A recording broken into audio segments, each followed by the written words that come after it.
membantunya wal ajra. Amin. Amin. Berdoa mulai. Bismillahirrahmanirrahim. Raditu billahi rabban bil Islami dinan wa bi Muhammadin nabiyyan wa rasulan. Rabbi zidna ilma warzuqna fahma. Amin ya rabbal alamin. Alhamdulillahirabbil alamin. Sebelumnya saya ingin bertanya, bagaimana keadaan kalian hari ini? Apakah baik-baik saja? Baik-baik saja. Alhamdulillahirabbil alamin. Nah, langsung saja ya. Di sini saya akan membahas bab yang yaitu meniti hidup dengan kemuliaan.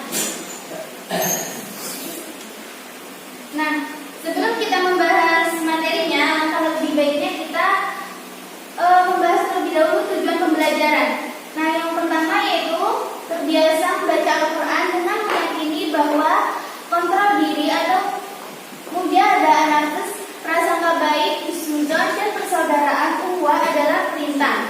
Dan yang kedua, menunjukkan perilaku kontrol diri, prasangka baik dan persaudaraan sebagai implementasi dari Quran surat Al-Hujurat ayat 10 dan ayat 12 serta hadis terkait.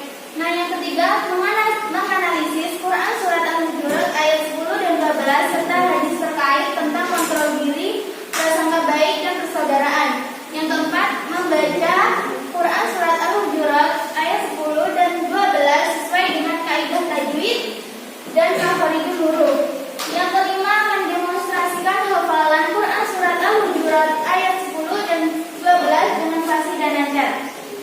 Nah, selanjutnya yang pertama yaitu memahami makna pengendalian diri, prasangka baik dan persaudaraan atau ukhuwah. Nah, di sini yang pertama kita akan membahas mengenai pengendalian diri. Nah, dapat dilihat bahwasanya pengendalian diri adalah menahan diri dari segala perilaku yang dapat merugikan diri sendiri dan juga orang lain.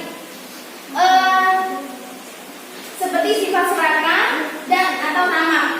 Mungkin masih banyak lagi pengendalian diri yang lain atau sifat-sifat yang baik kita contoh. Dalam literatur Islam, pengendalian diri juga bisa dianggap sebagai puasa atau saum, yang mana itu adalah salah satu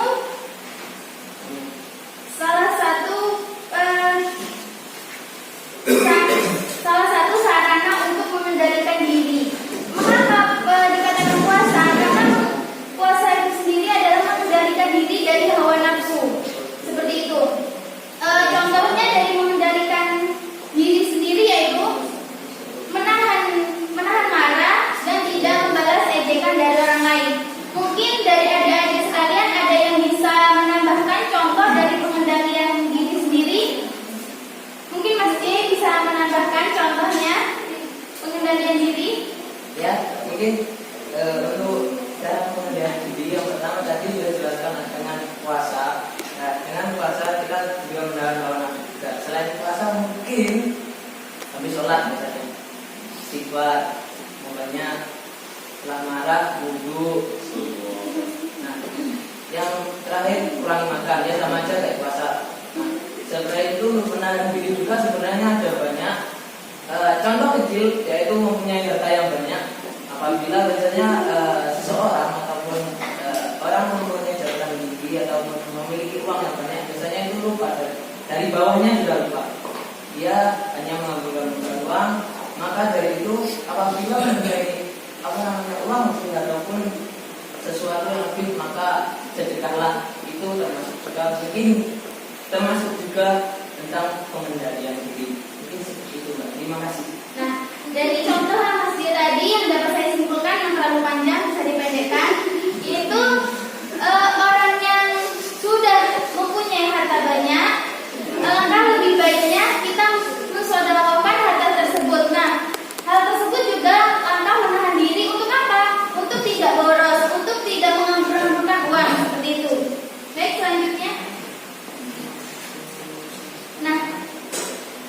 selanjutnya prasangka baik atau husnuzon. Nah di sini mungkin teman-teman ada yang tahu apa sih yang dimaksud prasangka baik sendiri? Mungkin Mbak Ayu. Ya, selanjutnya Mas Ulu. Sudah tadi dijawab.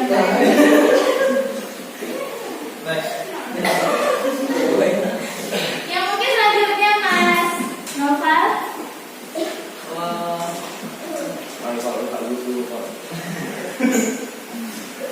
Berpikir secara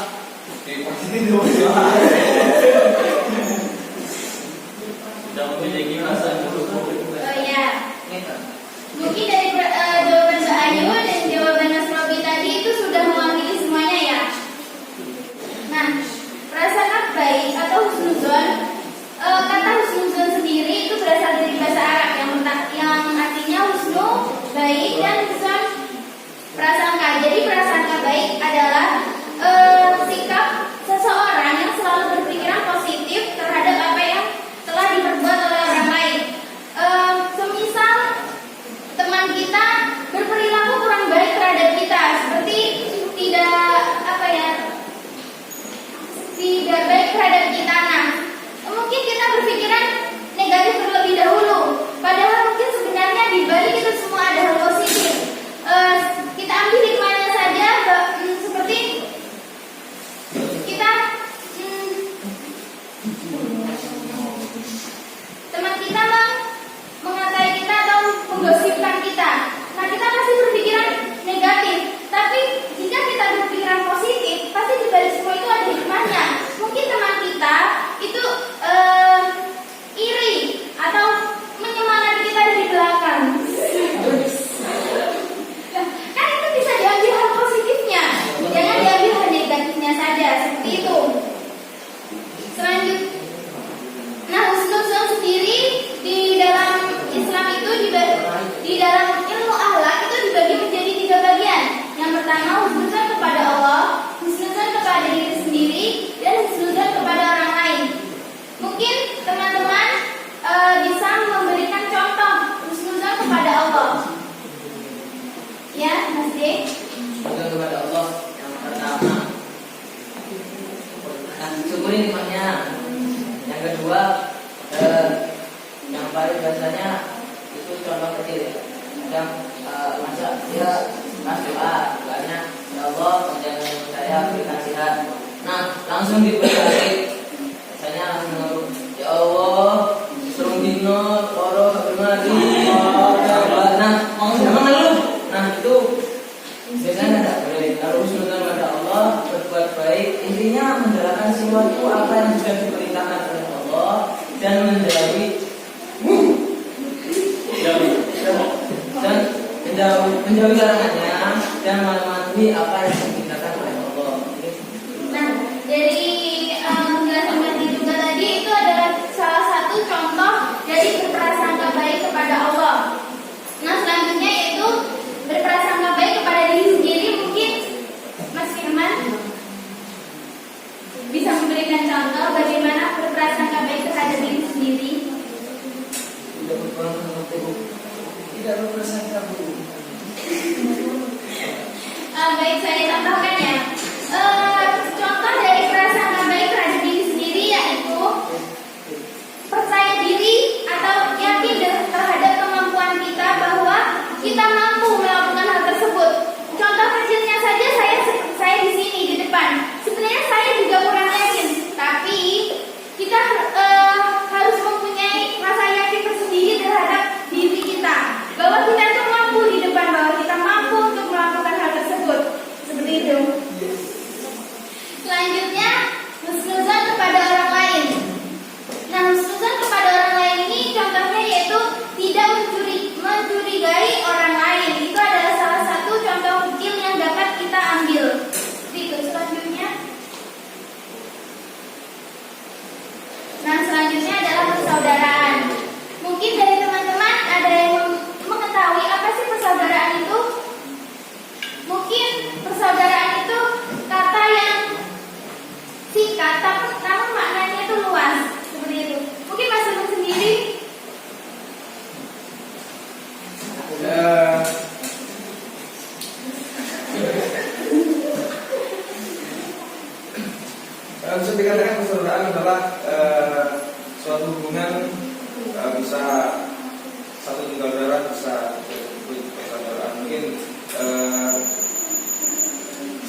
Baik, saya akan menjelaskan persaudaraan atau ukhuwah. Nah, persaudaraan dalam Islam bukan hanya dimaksudkan sebatas hubungan kerabat atau karena faktor keturunan saja, tetapi yang dimaksud dengan persaudaraan dalam Islam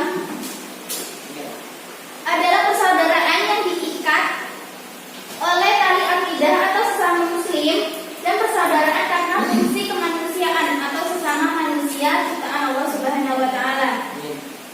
Nah, persaudaraan sendiri itu dibagi menjadi 3 bagian. Yang pertama, ukhuwah Islamiyah, ukhuwah wataniyah, dan ukhuwah basyariyah. Yang pertama yaitu ukhuwah Islamiyah, persaudaraan sesama muslim. Contohnya saja seperti kita ini, kita adalah sesama Islam yang mana kita bersaudara dalam bentuk sesama umat manusia yang beragama Islam. Selanjutnya ukhuwah wataniyah, sebangsa dan setanah air. Seperti halnya kita dengan saudara kita yang lain yang berbeda agama, namun kita sebangsa dan setanah air Indonesia. Seperti itu. Nah, yang ketiga ukhuwah basyariyah, yaitu persaudaraan sesama umat manusia. Seluruh umat manusia di muka bumi ini adalah bersaudara, meskipun mereka bukanlah saudara kandung atau seketurunan kita. Seperti itu. Selanjutnya itu ayat-ayat Al-Quran yang tentang pengendalian diri, prasangka baik, dan persaudaraan. Yang pertama yaitu Quran surat Al-Hujurat ayat 12. Mungkin di sini saya akan membacakan terlebih dahulu.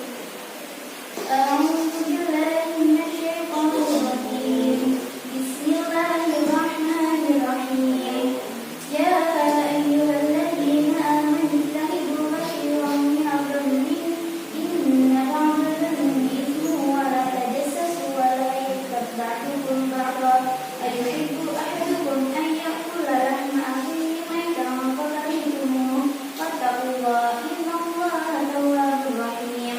Yang artinya, wahai orang-orang yang beriman, jauhilah banyak dari prasangka. Sesungguhnya sebagian prasangka itu dosa, dan janganlah kamu mencari-cari kesalahan orang lain, dan janganlah ada di antara kamu yang membunuh sebagian yang lain. Apakah ada di antara kamu yang suka makan daging saudaranya yang sudah mati? Tentu kamu merasa jijik, dan bertakwalah kepada Allah. Sesungguhnya Allah Maha Penerima taubat dan Maha Penyayang. Nah, mungkin setelah saya membacakan, mungkin teman-teman bisa melafalkan bersama-sama.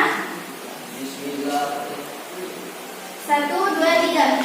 Bismillahirrahmanirrahim. Ya ayyuhalladzina amanu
Di sini kita akan membahas huruf ini, yaitu idgham mutamatsilain.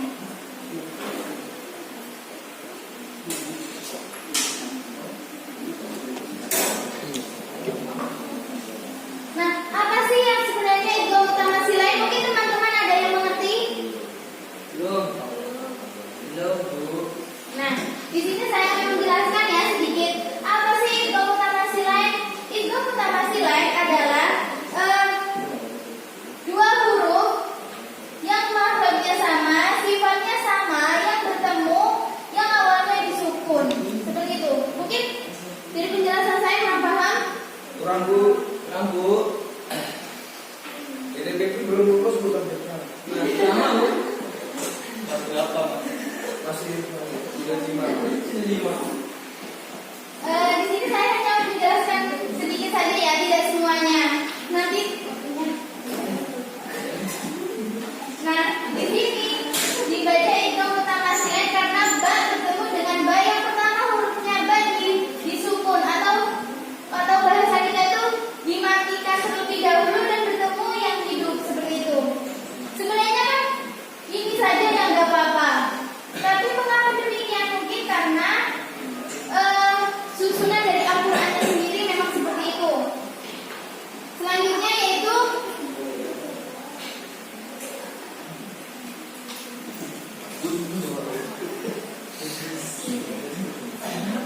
Bu, Tapi Bu, kami mungkin teman-teman lebih dahulu memperhatikan yang di sini ya. Di sini selesai. Oke. Selesai, Bu. Nah di sini adalah bacaan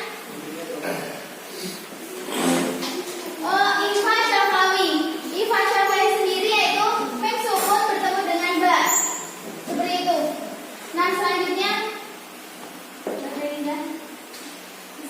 yaitu Quran surat Al-Hujurat ayat 10. A'udzu billahi minasyaitonir rajim. Bismillahirrahmanirrahim. Innamal mu'minuna ikhwatun wa aslihu baina akhawaykum wattaqullaha la'allakum turhamun. Yang artinya sesungguhnya orang-orang mukmin itu bersaudara. Karena itu damaikanlah antara kedua saudaramu yang berselisih dan bertakwalah kepada Allah agar kamu mendapatkan rahmat. Selanjutnya yaitu di sini juga membahas hukum tajwidnya. Yang pertama yaitu al-mu'minuna atau bisa disebut dengan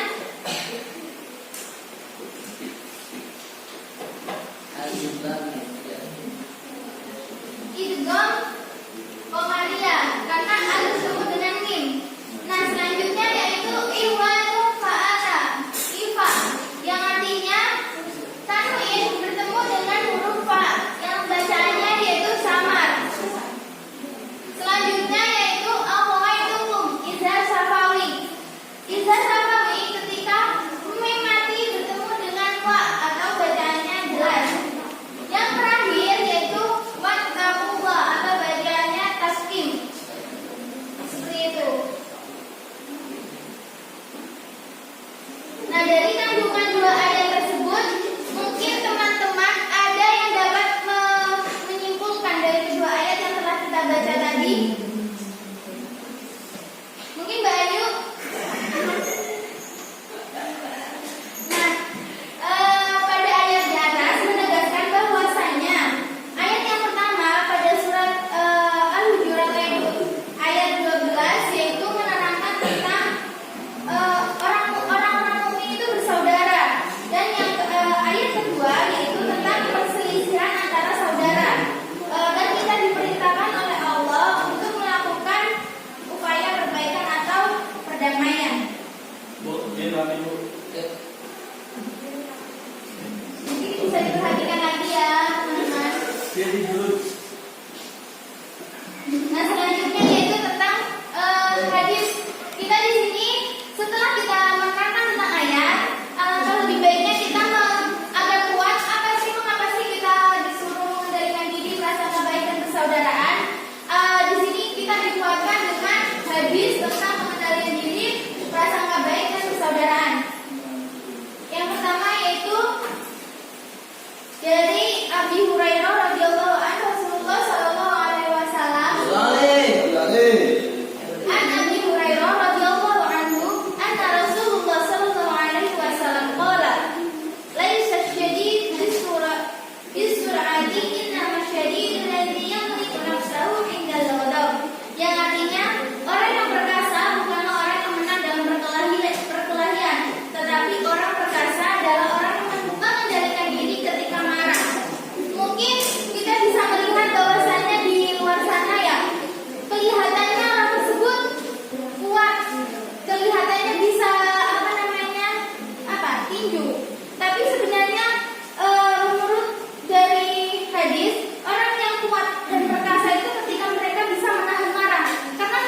bagaimana perasaan mereka di sana, apakah mereka bisa makan. Nah itu yang dimaksud dengan satu organ tubuh. Yang mana di sana sakit, kita juga merasakan bagaimana mereka sakit. Seperti itu. Terima kasih. Mungkin dari penjelasan saya ada yang ditanyakan? Tidak ada? Ya Bu. Mungkin ada? Iya Bu. Ya mungkin Mas J mau bertanya.